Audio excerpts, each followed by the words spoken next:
Hey, I'm Clara, and I want to tell you about a funny thing my husband's family tried to do. Tyler and I have been together for a long time. We met in college and instantly became best friends. His happy laugh and kind heart made me fall in love with him. We had a great relationship filled with dreams and memories, but Tyler's family had a weird tradition of playing jokes on each other. At first, I thought it was fun, but their jokes were mean and hurtful, not just harmless fun. Instead of making people laugh, they often made them feel embarrassed. I felt uneasy seeing how Tyler's family hurt each other with their unkind jokes. I didn't want to be the target of their mean humor. The first time I met them, they played a really embarrassing prank on me. Tyler's family had picnics every few months where everyone got together. Tyler thought it would be a good time for me to meet them. I was nervous but excited because I really wanted them to like me. At first, everything seemed fun. But then Tyler's dad, Kenneth, pretended to spill his drink on me. It looked like an accident, but it made a mess, so I had to change my clothes.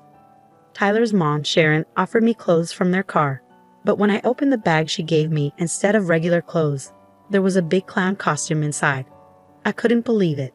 They planned to embarrass me all along. I felt shocked, hurt, and really embarrassed. I couldn't imagine walking around in a clown costume. How could they do something so mean just for a laugh? I reluctantly put on the big clown costume, feeling really exposed and embarrassed. As I walked back to where the picnic was, Tyler's family started laughing loudly. Their laughter made me feel even worse, especially with other people in the park staring and whispering. It was tough to handle their teasing, especially because I had hoped they would like me.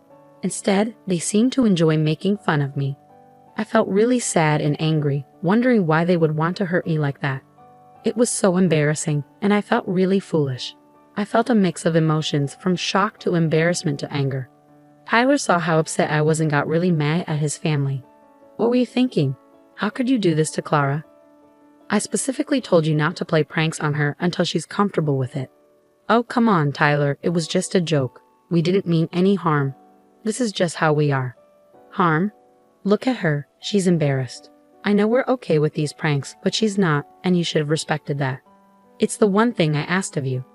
Tyler, relax. It was just a harmless costume. We didn't mean to upset her so much. Just a silly costume? Don't you see how much she's hurting? Mom, you know how much Clara means to me. I won't stand for this. Tyler, we didn't think it would upset her so much. We're sorry. Sorry isn't good enough. You broke your promise. If this happens again, I'm serious, I'll cut ties with both of you. I won't let anyone treat Clara like this. Tyler, please, we didn't mean to hurt her. We'll make sure it never happens again. I hope you mean it. I won't tolerate anyone disrespecting the person I love. I expect better from both of you. After the incident, Tyler apologized to me profusely for his family's actions. It was a big moment for us and showed me that our relationship was more important than their strange jokes. His kindness and understanding really helped me feel better.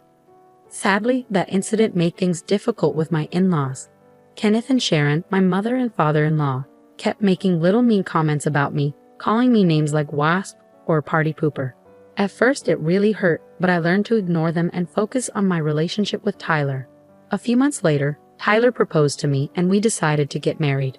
The wedding was amazing and we were both so happy to start our life together. Tyler's parents, Kenneth and Sharon, surprised us with an invitation to dinner at one of my favorite fancy restaurants. They said it was to welcome me into their family. At first, I wasn't sure if I should go. Kenneth noticed I was unsure and texted me an apology for how they treated me before. He promised the dinner was a way to show they accepted me. I reluctantly agreed to go, but I still felt like something wasn't right. I knew them well enough to suspect they had other reasons for inviting me. Luckily, I had a plan. The restaurant they picked was owned by my friend Connor. Connor and I shared a special bond that was more than just friendship. He was like a brother to me, always there when I needed him. We grew up together in the same town and became best friends in high school. Even though we lost touch during college, we reconnected a couple of years ago. Our friendship grew stronger, and I was overjoyed to see him get married. Connor was someone I could always count on. He was kind and caring, making me feel safe and understood. We laughed together, comforted each other, and celebrated together. Connor supported me through thick and thin, offering advice and a listening ear. He became a big part of my life, even making me the godmother to his first child. He wasn't just a friend, he was like family to me. Hey Connor, can we talk? Of course, what's on your mind? It's about my in-laws. You remember them, right? Yeah, I met them before. What's going on? Well, they're planning a party for me at your restaurant, but here's the thing. They love playing humiliating pranks on people. The first time I met them, they embarrassed me big time. Really? That's not cool at all. I'm sorry you had to go through that. Thanks, it was awful. But since then, Tyler threatened them, and they haven't tried anything on me again. But I'm worried they might pull something at this party. Don't worry, I've got your back. If they try anything funny, I'll be ready with a backup plan to save you from any embarrassment. Wow, thanks a bunch. I knew I could rely on you. Having someone support me like this really means a lot. Absolutely, you're like family to us. We won't let anyone make you feel bad. Just believe in me and we'll make sure you have a blast at the party. I'm really grateful for that. You're awesome. Haha, make sure to remind my kids that I'm awesome when they're older. Oh, stop it. I need some time to decide. After talking with Connor, I suddenly felt much better. I started to look forward to the party instead of dreading it. Connor's help made me feel more confident, like I had someone on my side. A few days before the party, I called Sharon to make sure everything was set for our reservation at the restaurant. Hi Sharon, I just wanted to chat about the party at the restaurant. I wanted to remind you how important it is to have the reservations right. Don't worry, Clara. I've got it all under control. You don't need to stress about it. I understand you're busy getting ready for the party, but the restaurant has rules we need to follow, and I want to ensure everything goes smoothly. Are you suggesting I can't handle it? I've planned many events before, you know. No, that's not what I meant at all. I just want to prevent any problems and ensure everything goes perfectly. Believe me, Clara, I've sorted out the reservations and everything will be fine. You can trust me. I felt both relieved and a bit worried. Even though Sharon said everything was fine, I couldn't shake off my doubts. I really hoped she had handled the reservations well and that the party would go smoothly. On the day of the party, Tyler and I walked into the restaurant. The receptionist greeted us warmly. We were familiar faces here because we visited Connor's restaurant often. A waiter led us to our table. But when we got there, something seemed wrong. There was a seat missing. Panic rushed through me as I asked about my seat, but Tyler's family burst into laughter instead of answering. Tyler, clearly angry with his family, confronted them. I can't believe you guys. This is totally uncalled for.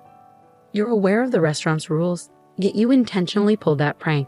It's not funny when it hurts someone. Oh, come on, Tyler. Don't be so serious. It was just a harmless joke. No, Dad, it wasn't harmless. It's embarrassing and not okay. You promised you wouldn't do anything like this again. Well, maybe now it'll be a real family dinner. I don't see why we have to include someone who can't take a joke in our family. Mom, that's not fair. Clara is my wife, and I won't tolerate anyone disrespecting her. How are you going to make this right? I couldn't believe they were brushing off my feelings so easily, calling it just a joke. It hurt to think they didn't understand how their actions affected me and didn't fully support our relationship. I really wanted them to understand and accept us, but their words just made me feel more hurt and let down. Right when things were getting tense, Connor walked in. Oh, look who's here. Hey, Clara, it's so good to see you. How have you been? Oh my goodness, hi Connor. It's been a while. I'm doing all right, thank you. Tyler's family organized a party for me to welcome me into their family. That's fantastic. By the way, everyone, I'm Connor, the owner of this place. Let's kick off this celebration. Wait a minute, though, there seems to be a seat missing at this table. What's going on? Oh, that's their little prank on me. They like playing jokes. I know you're strict about seating, but is there any chance you could make an exception for me? Sorry, Clara, I can't do that. If I made an exception for you, I'd have to do it for everyone. But don't worry, I've got a solution. We have an empty seat in our VIP lounge. How about you and Tyler spend the evening there? You'll have a great view and a comfy spot. Why does she get special treatment? This was meant to be a joke. There's no need for all this fuss. Well, it's important to ensure our guests feel welcome and valued, and I believe it's crucial to respect everyone's feelings. Anyway, Clara, your meal and all your drinks tonight are on the house. Enjoy your evening. Thank you so much, Connor. In that moment, my appreciation for Connor was boundless. Having him there brought a sense of peace and security. He led us to the VIP area, shielding us from the chaos caused by Tyler's family. They protested loudly, but Connor made sure we received special treatment. He simply signaled to one of the wait staff to take care of their table. and they quieted down immediately. I thanked Connor profusely for standing up for me and preventing me from feeling even more embarrassed. Tyler's support meant the world to me. His actions truly revealed his character and his commitment to keeping me safe. Despite his family's teasing, he stood by me, prioritizing our well-being above all else. It demonstrated the depth of his love and the strength of our bond. Sitting in the VIP area surrounded by security and support, I felt immensely grateful for both Connor and Tyler.